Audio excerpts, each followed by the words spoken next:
ekonomi, politik, dan militer, sehingga banyak negara Islam jatuh di bawah kekuasaan Barat.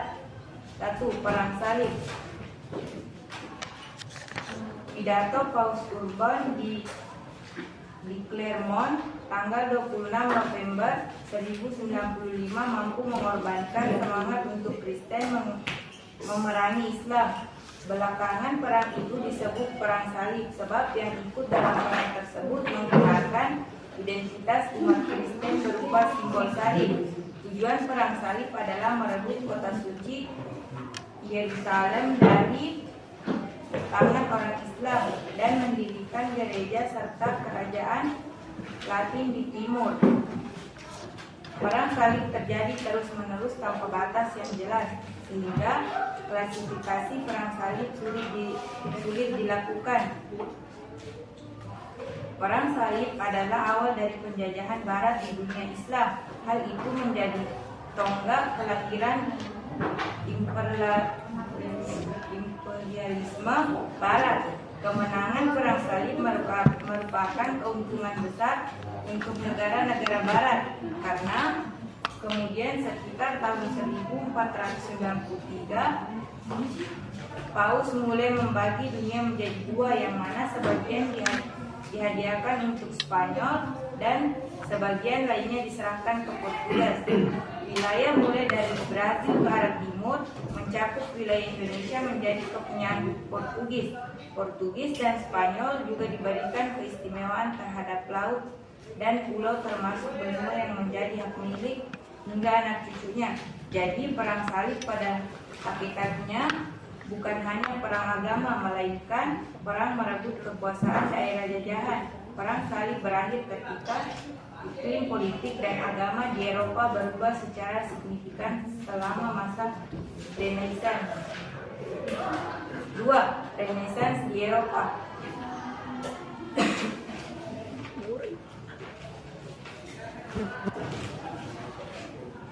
Dunia Barat mengalami kebangkitan dari masa ketertinggalannya pada abad ke-16. Banyak tantangan pada masa di awal kebangkitan Barat. Satu diantaranya adalah menghadapi kekuatan perang Islam dari Turki Utsmani yang dominan ketika itu. Meski demikian, Barat tidak berhenti. Mereka berupaya bangkit dimulai dari penyelidikan tentang alam semesta, menaklukkan lautan dan menjelajah benua, sehingga berhasil membuat penemuan baru dalam bidang ilmu pengetahuan dan peradaban. Benua Amerika ditemukan pada 1492 oleh Christopher Columbus dan Vasco da Gama, menjadi penemu jalan ke sebelah timur melewati Tanjung Harapan pada 1498.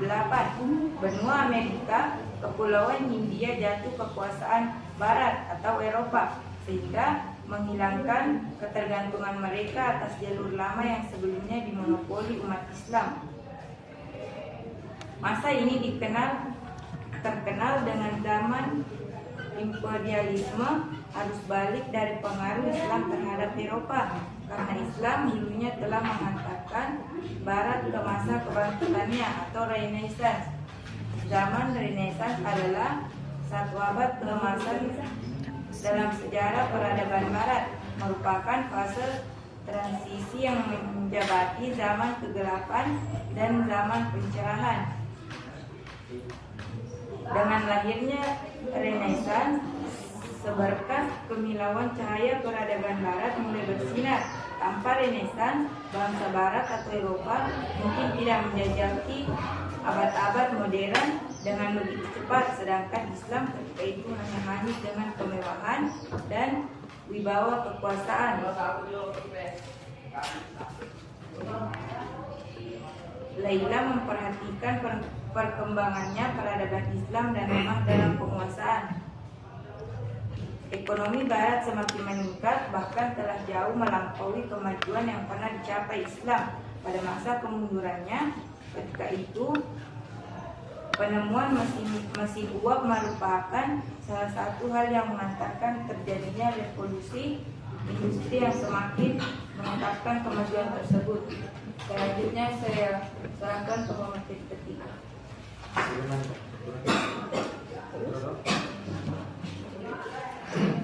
C.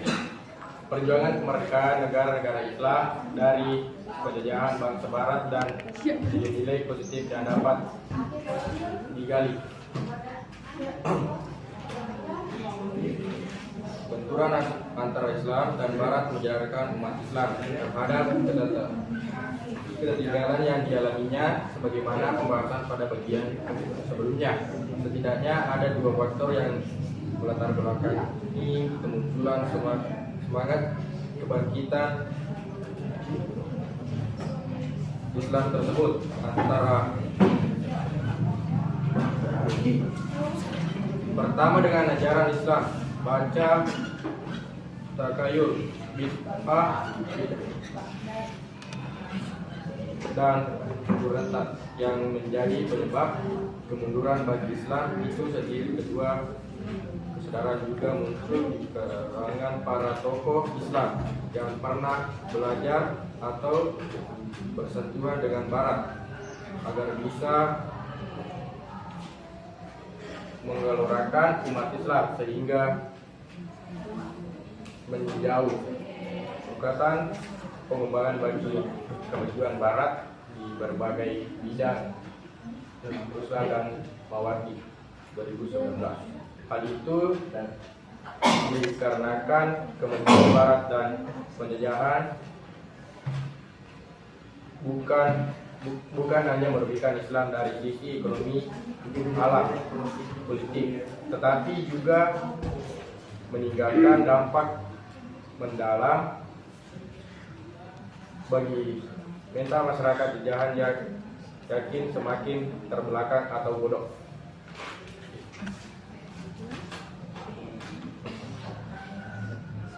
Umat Islam pada dasarnya mendapatkan pelajaran untung dan berharga dan kemunduran dunia Islam dan kejayaan bangsa Barat. Pelajaran ini sering oleh umat dan cenderung membahasarisme bahwa kemunduran umat Islam adalah kehendak Tuhan, seperti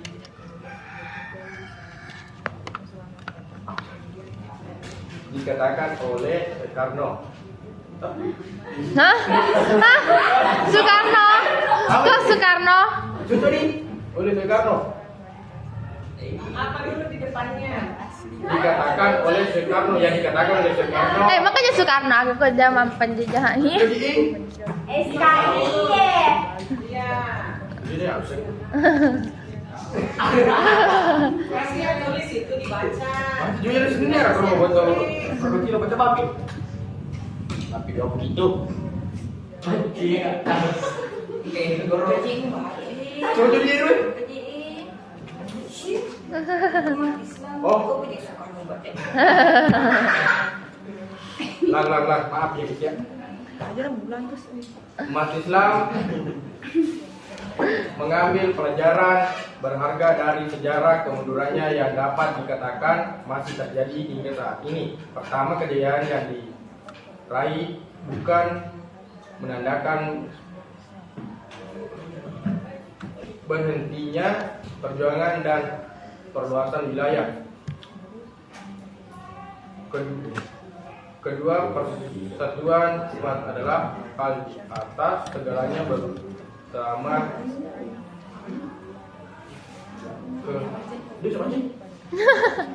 ke suku dan daerah. Ini juga berlaku untuk konteks negara Indonesia. Ketiga, ilmu pengetahuan menduduki posisi penting untuk dikuasai. Keempat, penguatan bidang politik, ekonomi, dan militer adalah hal yang wajib untuk menjadi unggul dan disegani oleh dunia.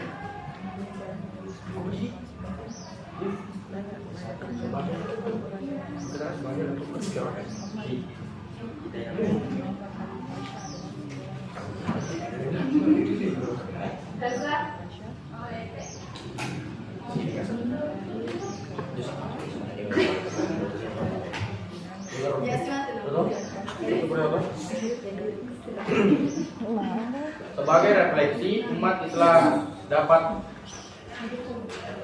memetik pelajaran yang amat penting dan berharga dari sejarah kemundurannya yang dapat dikatakan masih terjadi sehingga sekarang. Pertama, kekuasaan, kejayaan, dan kekuatan yang diraih bukan menandakan berhentinya perjuangan dan perluasan wilayah.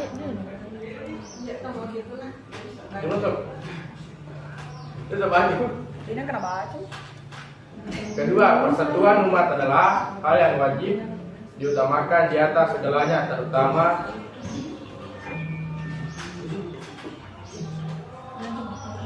suku dan daerah. Ketiga, ilmu pengetahuan memiliki posisi amat penting untuk membangun kekuatan di bidang politik, ekonomi, dan militer. Adalah hal yang wajib untuk dilakukan agar menjadi unggul dan disegani oleh negara-negara dunia. Ini terbukti bahwa negara-negara yang kuat militer, politik, dan ekonominya akan memiliki posisi yang dihormati dan disegani oleh bangsa lain.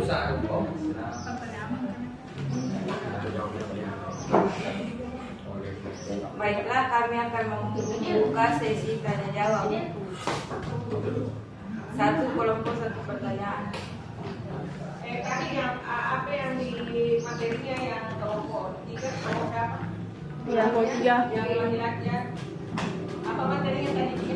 Latar belakang Latar belakang perjalanan bangsa Barat, Bu. latar belakang Iya kah?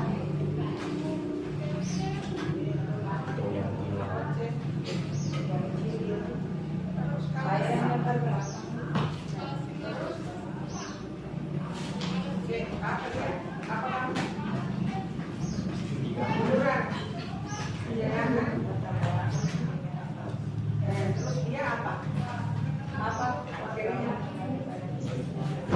Silakan.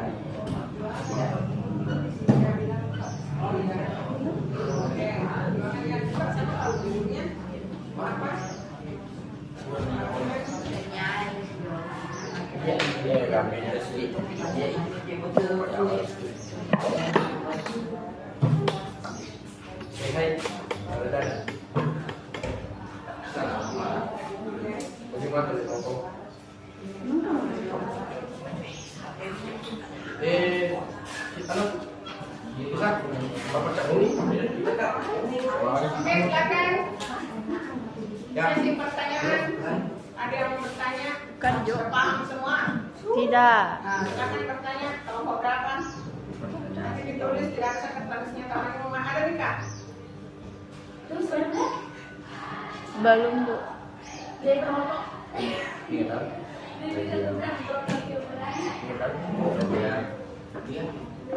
Jadi ada sekretaris. Tidak. Yang dua bulan rapat, 2 bulan diskusi. Ya silakan saja. Yang mau bertanya. Ada lagi materinya berapa? Penjajahan kemerdekaan negara-negara Islam dan penjajahan bangsa Barat.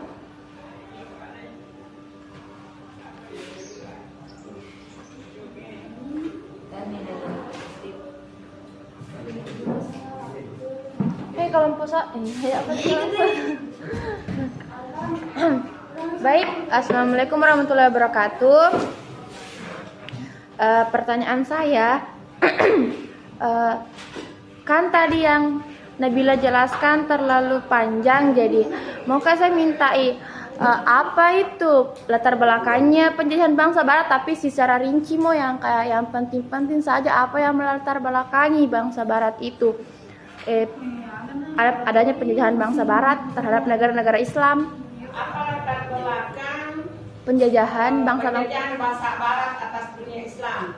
Ya, pokoknya yang singkat lah. Iya Bu, yang secara rinci. Tadi sudah ada juga, mungkin bisa juga di kelompok lain itu bisa menjawab karena itu sudah ada kaitannya tadi yang namanya yang di sebelah itu.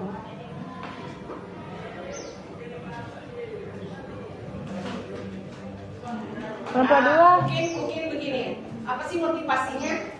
Nah, apa sih dia maunya? Dia menjadi masyarakat, dia masyarakat Islam. Pasti dia ada maunya. Nah, itu yang mesti.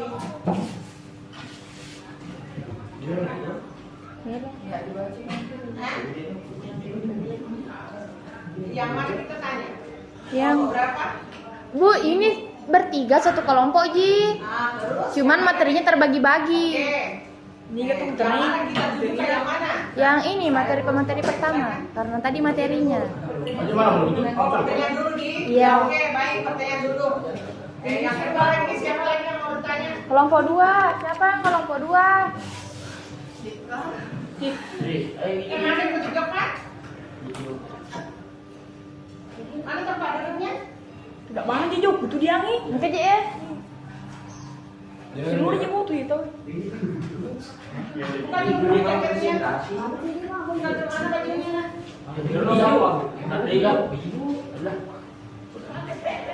Pertanyaan kedua. Pakai itu jaket.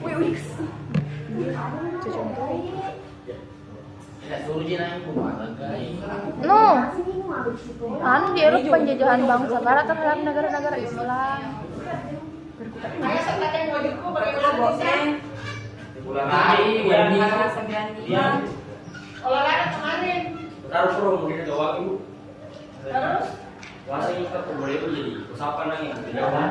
Siapa mau olahraga? Kita dulu cari sekarang. Kita dulu cari sekarang di situ.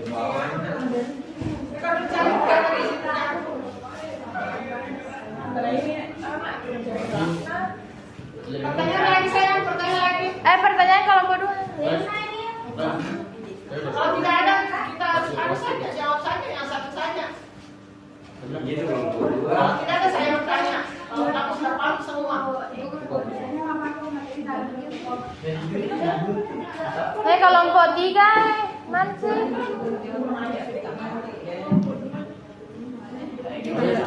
Bandi dulu, ke pertanyaanmu, Pli.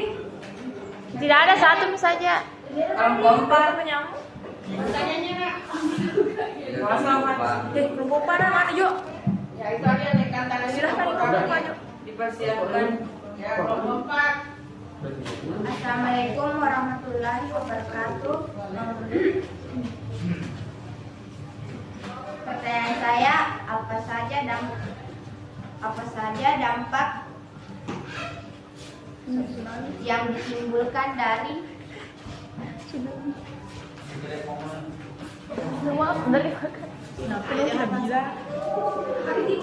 penjajahan bangsa Barat atas dunia Islam? Penjajahan bangsa Barat atas dunia Islam. Apa sih dampak yang disebutkan bangsa Barat? Penjajahan bangsa Barat atas dunia Islam.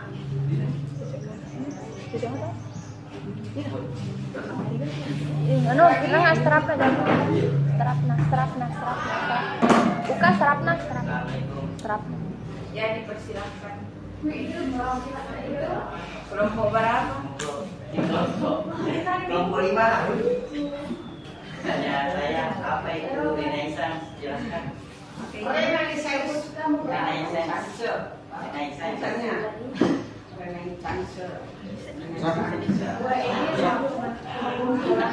Kelompoknya?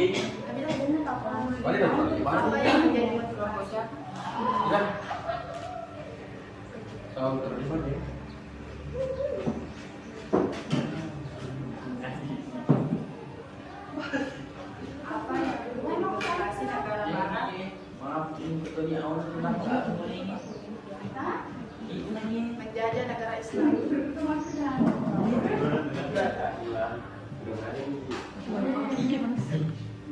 ini nanti agak mirip-mirip jawabannya nomor 1 dengan nomor 3.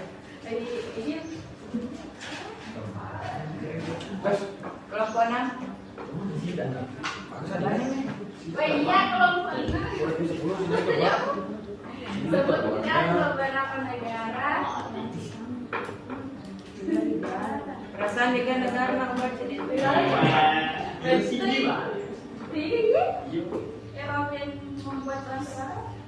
Oh, apa yang membuat bangsa Barat datang ke Indonesia? Hah? Saya juga tanya. Anu kita tanya aja Indonesia ya. Oh iya.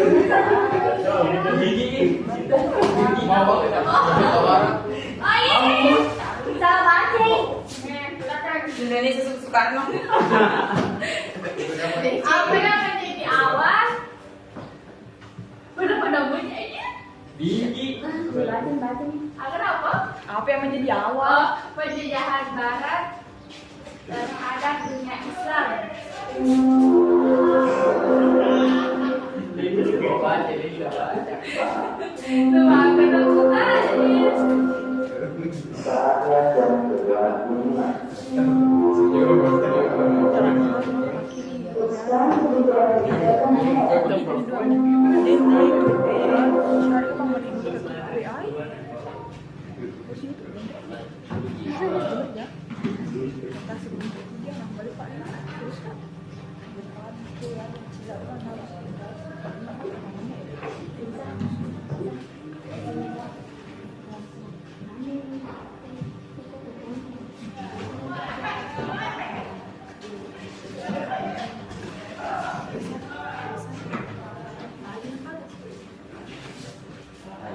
Gak tahu. Mama nyasar.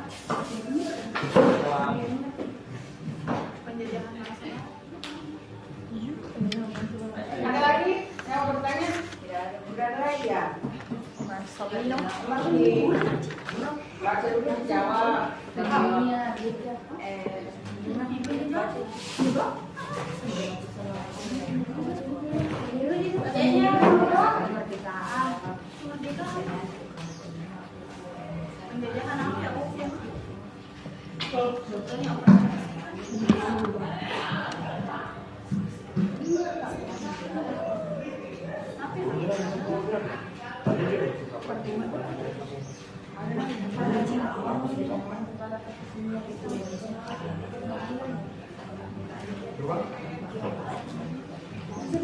Baik, saya akan menjawab pertanyaan dari kelompok 5.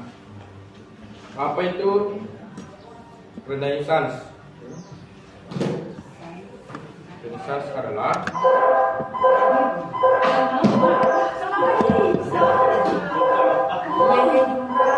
kebangkitan kembali. Masa kebangkitan Oh. kembali. Oke. Zaman. Zaman. Zaman. Ini boleh Cik? Cik, bagaimana? Mau kelingamu kan? Renaissance itu sama kebangkitan. Zaman kebangkitan. Kita sudah tak buruk, nah kita mau bangkit. Nah, itu maksudnya Renaissance. Kelompok siapa namanya? 4. Tapi ini istilah di dunia barat.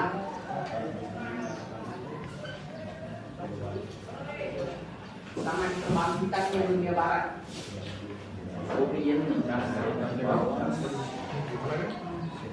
Baik, saya akan menjawab pertanyaan dari kelompok 4. Apa saja dampak yang ditimbulkan dari penjajahan bangsa Barat atas dunia Islam? Nah, itu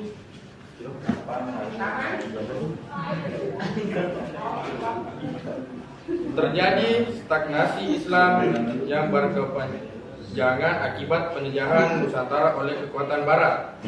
Hal ini disertai dengan konflik yang menghancurkan kesenjangan ekonomi dan sosial, hilangnya budaya dan peradaban asli, dan maksudnya agama Kristen. Gimana?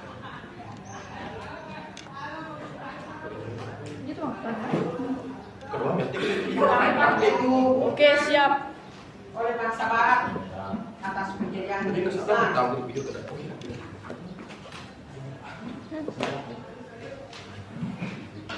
Setelah kita dijajah apa sih dampaknya?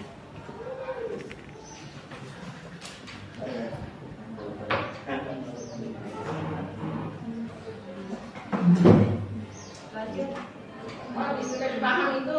Oke, baik. Yang mana lagi?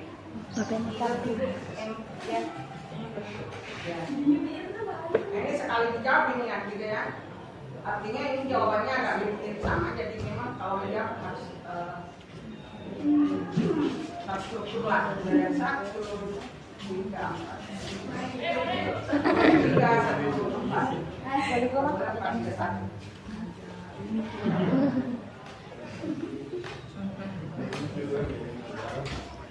Apa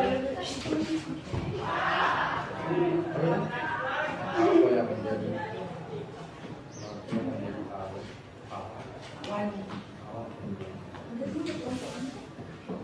baik?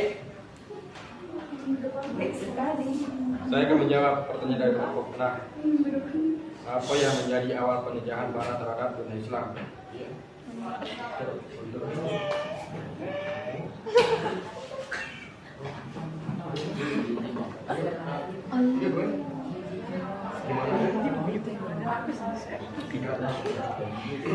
Yaitu adalah selain faktor perang salib, penetrasi dunia barat ke dunia Islam juga disebabkan oleh faktor ekonomi. Persaingan antara negara-negara barat untuk perluasan kekuasaan dan daerah jajahan serta keterbelakangan umat Islam di bidang ilmu pengetahuan.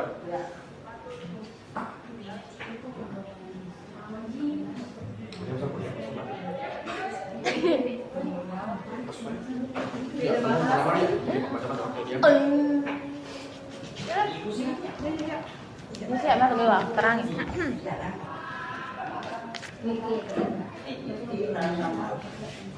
Gimana saya bawah itu? Woi, gimana saya bawah itu? Enggak nih, kosong nih, aku kan ini pahlawan nih. Dek, tuh penepul, bayi di baru somel. Mau bawah, ingat harus full dari sini, bukan tidak lama.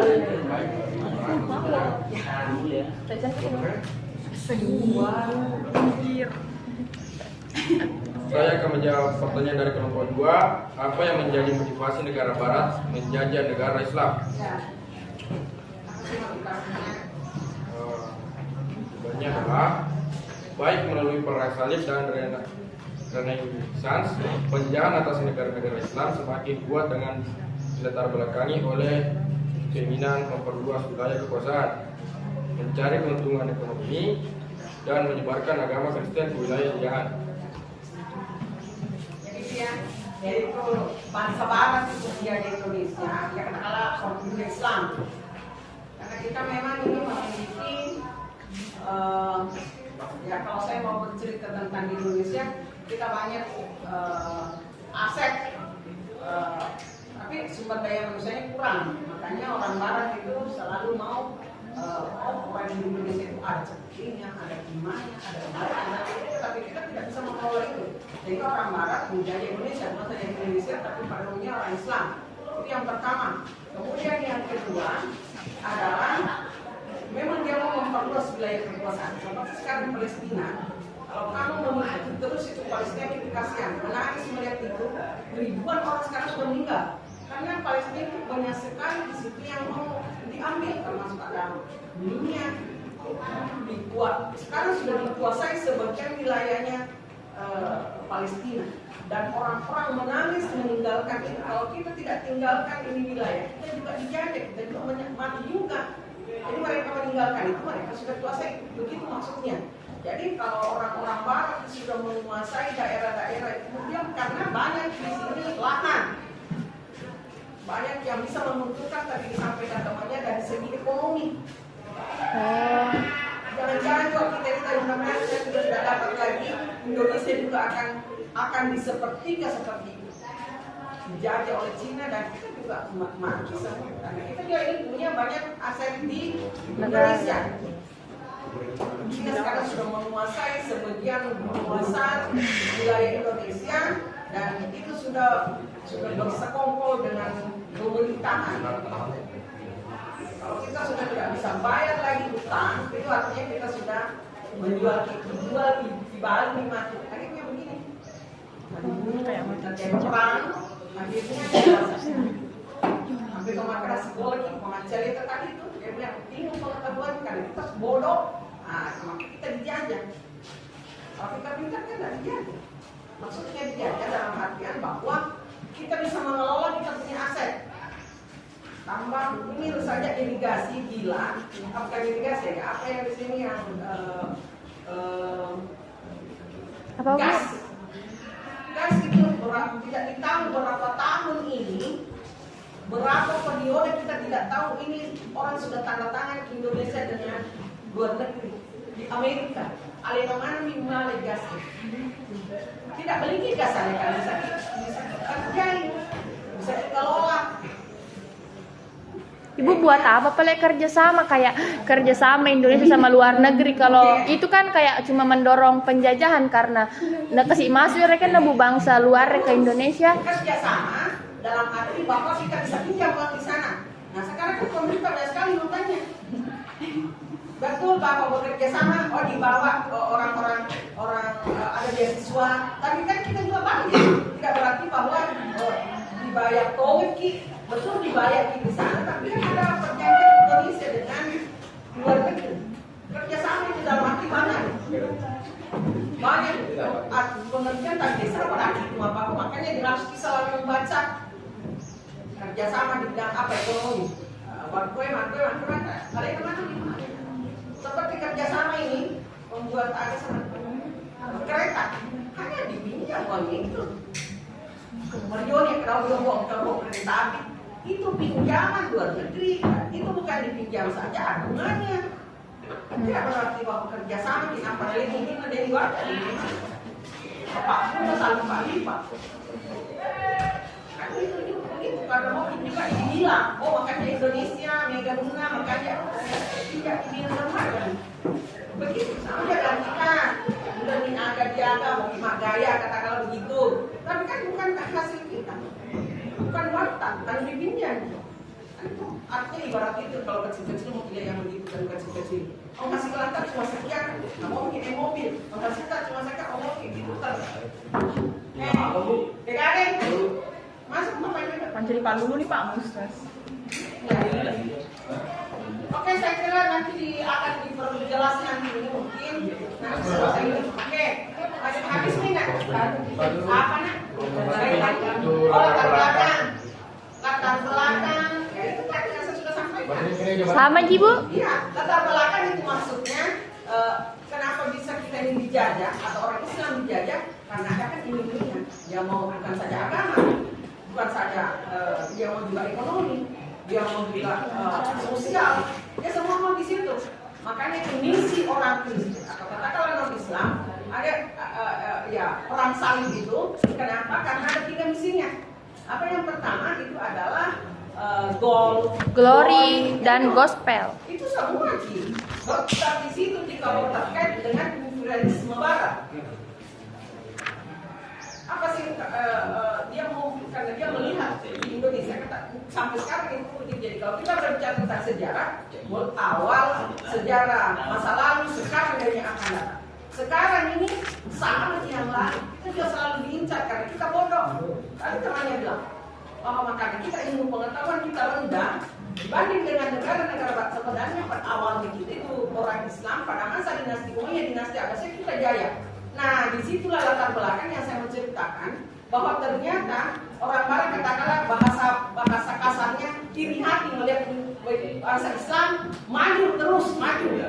Semua berkiblat ke Abbasiyah, semua berkiblat ke Umayyah. Maksudnya berkiblat, ilmu pengetahuannya Abbasiyah. Semua ilmu pengetahuan berasal dari Abbasiyah pada masa itu. Ada Ibnu Sina, ahli kedokteran, ahli dan sebagainya. Bahasa itu bahwa mereka iri hati melihat Islam, maka itulah latar belakang munculnya imperialisme Barat. Nah, jaga nih. Apa latar belakangnya? Ada itu yang banyak cerita-cerita di Google saya biasa lihat bahwa ternyata dari orang Barat itu mau iming-iming mau menjadikan anaknya sebagai istrinya, akhirnya masuk di daerah itu, akhirnya dibom. Banyak cerita yang begitu. Dia kalian ini akan tidak siap Abbasiyah itu tidak siap Abbasiyah, maka orang Barat menyerang. Jadi akhirnya bangsa Barat mungkin sudah dijelaskan juga sama Pak Wahid bahwa setelah Abbasiyah runtuh, semua perpustakaan nama perpustakaan itu seperti wajah besar itu perpustakaannya. Sejak lama semua orang berkiblat ke Abbasiyah. Nah, kenapa dia bisa maju? Karena mereka memang pemimpin-pemimpin terakhir daripada dinasti Abbasiyah itu, khalifah-khalifah terakhir Abbasiyah memang mementingkan negara dibandingkan dengan mementingkan pribadi dan golongan. Akhirnya seperti siapa di situ yang pada masa jayanya dia mengirim semua, atau kalau tidak mengirim seperti yang kami sampaikan tadi bahwa ada kerjasama, dia tidak mengirim, tetapi mereka mengambil orang-orang dibayar dengan untuk menerjemahkan. Misalnya, ini bahasa Prancis mau diterjemahkan ke dalam bahasa Arab, semua orang dipakai di sana. Semua diundang untuk dibayar untuk mencerdaskan memang orang-orang di Abbasiyah. Nah, akhirnya kita di latar belakangnya, masyarakat kita di Abbasiyah, bagus sekali ini, atau ini. Akhirnya orang Barat atau katakanlah orang asing itu, ya saya bangsa kita itu adalah iri hati melihat bangsa Indonesia, bukan bangsa Indonesia, orang Islam jaya. Nah, akhirnya terjadilah awal mula terjadi perang salib, dan awal mula imperialisme Barat itu adalah perang salib untuk menguasai segala-galanya. Nah, kita ini terbelakang. Nah, ada nanti kalau mungkin agak-agak terakhir ini, tapi saya tidak tahu apakah kita bisa mampu menghabiskan ini, karena nanti terakhirnya ini adalah munculnya tokoh-tokoh memperjuangkan sehingga nanti bisa kita muncul kembali. Tapi sepertinya ini kita tidak bisa menyamai orang-orang Barat. Jarumnya bawang, lenu-lenu dari Cina. Lampu, siapa yang menemukan lampu? Semua orang sebenarnya orang Islam, tetapi yang melanjutkan itu adalah tidak orang Islam, hanya orang-orang Barat. Oke, baik, kita lanjut lagi. Habis minum. Oh ya, kita tutup dulu. Nanti kita mau menjelaskan lagi terkait dengan ini. Oh iya, ada lagi kelompok yang satu ya, kelompok 4. Iya, Bu. Oke, kita habiskan kelompok 4 dulu.